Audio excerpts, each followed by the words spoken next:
Alors nous revoici pour le véritable troisième épisode de notre podcast Trahir pour exister, en quête d'identité. Vous vous demandez peut-être pourquoi choisir un thème de podcast aussi peu joyeux et aussi niche. Et ben c'est justement parce que je trouve que ce n'est pas quelque chose de très médiatisé, c'est un sujet assez peu discuté au sein des personnes issues de l'immigration, c'est quelque chose pourtant qui nous touche toujours et qui pourrait continuer à nous toucher si on ne fait pas la démarche maintenant de nous éduquer, de nous déconstruire pour ne pas transmettre en fait les traumatismes que nous avons pu recevoir à la future génération. Et là je parle en tant que jeune homme français d'origine congolaise, mais je parle également en tant que jeune père, ayant vécu et vu des choses en grandissant dont je ne souhaite pas que mes enfants puissent en être témoins. Et même si tout ne résonnera pas avec vous dans ce que vous entendrez dans ces podcasts, et je l'espère vraiment, je pense qu'il y aura tout de même des choses pour lesquelles ce sera le cas. J'espère pouvoir partager les histoires d'autres personnes également, un peu comme lors du tournage du documentaire, cette fois-ci sans limite de temps, afin d'avoir une vraie discussion. Après, vous pouvez vous demander dans tout ça comment est-ce que je suis concerné, et il est vrai que les deux thèmes d'identité et de santé mentale me touchent directement. Ce sont des choses que je partagerai avec vous au fil des épisodes, mais le déclencheur de tout ceci, pour moi, ça a été la maladie.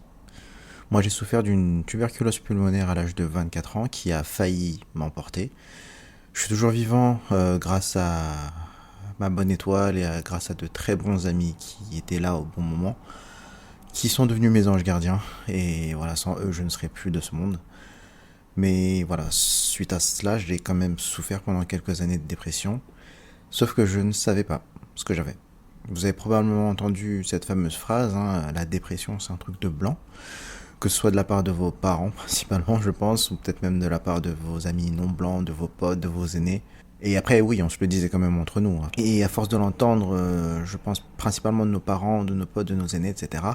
C'est quelque chose qu'on avait fini par accepter comme étant une vérité. Et quand ça vient nous frapper pour de vrai, eh ben on n'est pas prêt. Et c'est un sujet que je trouve intéressant à discuter, mais j'ai longtemps hésité à le faire parce que ce n'est pas facile. Une des raisons qui m'a poussé à le faire, c'est de voir une connaissance que j'avais à l'époque où je travaillais au barrageux, le Duchesse à Belleville, faire une vidéo Insta, expliquant qu'elle était en dépression. J'avoue avoir été assez surpris parce que je l'aurais absolument pas deviné en discutant avec elle. Je travaillais en tant que cuisinier dans le bar, c'était mon poste, même s'il m'arrivait d'aider en salle pour le service ou en conseil de jeu.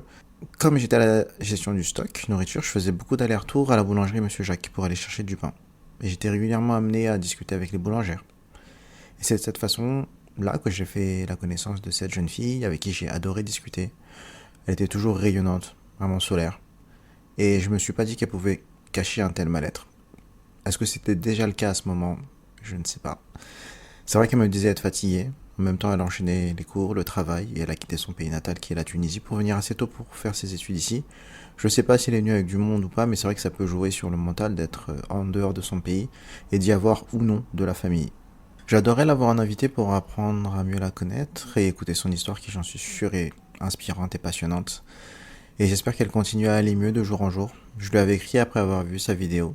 J'ai eu un retour quelques jours après en me disant que le fait d'avoir eu le courage de faire ces vidéos et de les poster sur Insta, ça lui avait fait du bien, surtout en voyant les commentaires des personnes qui étaient vraiment, qui étaient vraiment encourageants et qui lui redonnaient de la force.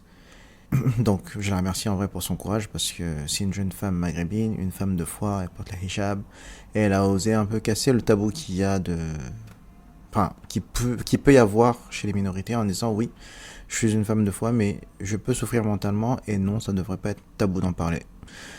Donc voilà ce qui m'a poussé à faire ce podcast. Merci Roi, continue à te battre. La vie est une magnifique aventure, hein, même si parfois elle peut être teintée de noir. Donc voilà. J'entends mon bébé pleurer dans le fond, donc si cet épisode vous a plu, n'hésitez pas à vous abonner pour ne pas manquer la suite. Et moi, je vous dis au prochain épisode.